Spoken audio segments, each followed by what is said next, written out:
నువ్వు ఎవరికీ చెడు చెయ్యకపోయినా ఈ బాధ నీకే ఎందుకొచ్చింది?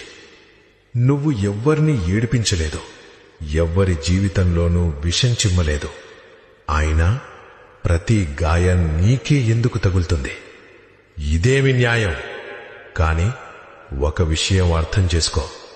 శివుని భక్తుడిగా ఉండటం అంటే బాధలను ఎదుర్కొనేది నేర్చుకోవడం. శివుడు ఎవర్ని తనవాళ్లనుకుంటాడో మొదట వారి కర్మల లెక్కను తీర్చేస్తాడు. ఆ లెక్క కన్నీళ్లు, ఓటమి, ఒంటరితనంతో నిండిపోయుంటుంది. నువ్వు కుంగిపోయింది నువ్వు చెడ్డవాడివి కాబట్టి కాదు, నువ్వు మంచివాడివి కాబట్టి. శుద్ధమైనది మాత్రమే కరిగించబడుతుంది. పాపం చేసిన వాళ్ల సమయం కూడా వస్తుంది.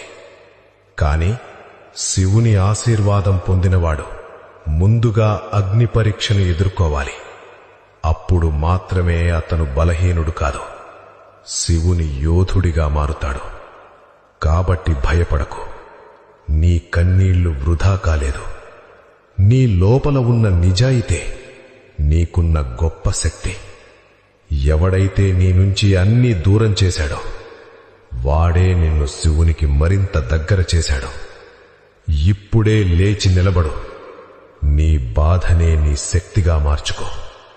ఎందుకంటే ఈరోజు ఎవరైతే పోగొట్టుకొని ఉన్నారో వారే రేపు శివుని ఆయుధంగా మారుతారు.